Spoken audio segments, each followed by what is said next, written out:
quince. This is an unusual fruit, kind of looks like a cross between an apple and a pear, but it's pretty like astringent.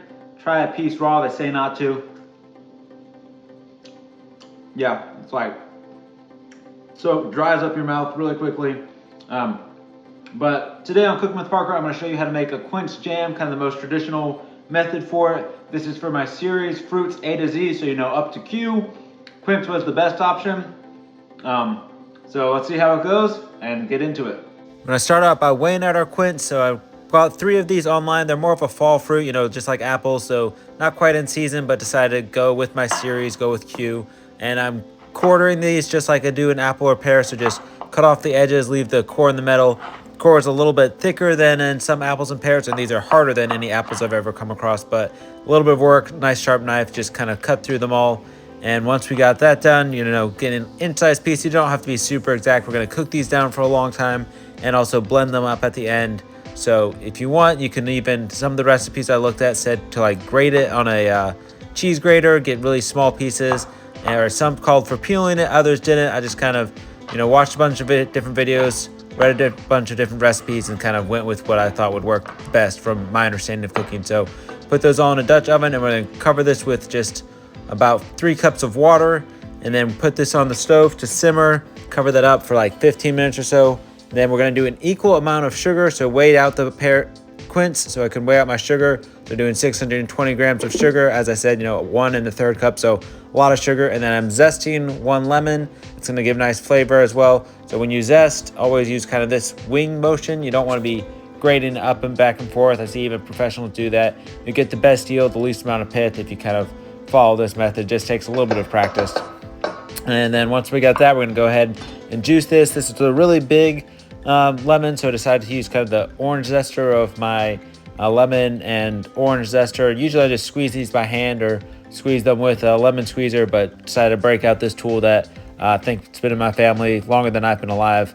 A couple seeds kind of snuck through, so pull those out. And then I got some cardamom, so we're just going to do a nice precise 1 teaspoon of that, just, you know, measure with my heart. Grind this up in my mortar and pestle. You could use cardamom pods, cinnamon, cloves, anything like that. You just want a nice kind of fall spice, but the cardamom was the most popular spice that I saw.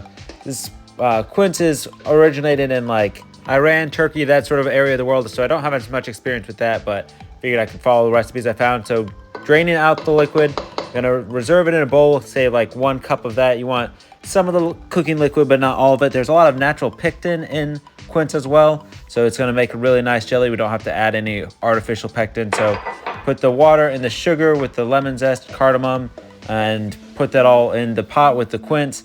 Just kind of eyeballing things as I go along. Maybe not the best method, but it worked all right. So put this back on the stove. I'm gonna bring this up back up to a simmer, and then cover it and cook this for like 50 minutes to an hour. Just go until it's gonna actually turn a nice kind of ruby red color. So after about 30 minutes, some of the liquid has cooked off. Decided to pull off the lid. I'll let more of the liquid evaporate. Another 17 minutes, just starting to turn red now. And now I'm going to go ahead and use my immersion blender to blend this all up, get a nice kind of smooth jam structure. Just using the turbo blender that I bought recently. So I decided to cook this for like another 10 minutes, allow some of the liquid to evaporate, bring out more of those anthocyanin compounds that's going to turn it nice and red. And then it's still a little chunky, so just going back with my immersion blender one more time till it's got a couple chunks, but it's mostly smooth throughout. Just stir this all together, let it cook. Now after the 10 minutes, there's still a little bit of liquid, but it's kind of the consistency that I saw in most videos and different recipes. So go ahead and shut off my timer and now give it a try. Wow, so good. Sweet, I mean, you know, equal portion of sugar, so it has to be sweet, but flavor's really nice. Got the lemon, the cardamom. Gonna go ahead and jar this up, you know, do it all official. So that's a winner. Jarring, something my granny did all the time. My mom did it a little bit growing up, so I watched her do it. I think this is the first time I've actually officially done it myself, but it's pretty simple.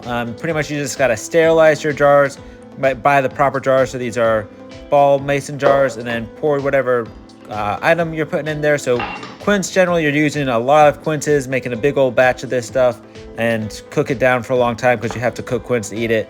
But just doing a small batch, got like 24 ounces, just rub off the rim, seal it all up, drop it back in a hot water bath. We're gonna bring this back up to a boil for like 10 minutes. That's gonna seal it, preserve it, make it last a long time.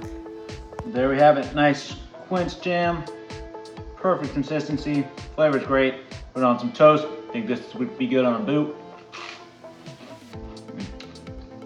About once the timers go off, they'll be sealed good for a couple years, probably even quicker than that.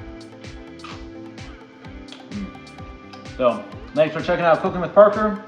It's been quince jam for fruits A to Z. The other week I did, or a little while back, I did some pineapple upside down cake using fresh pineapple. Next video, I'll probably do something with some raspberries, one of my favorite fruits. So, thanks again, and I'll see you around.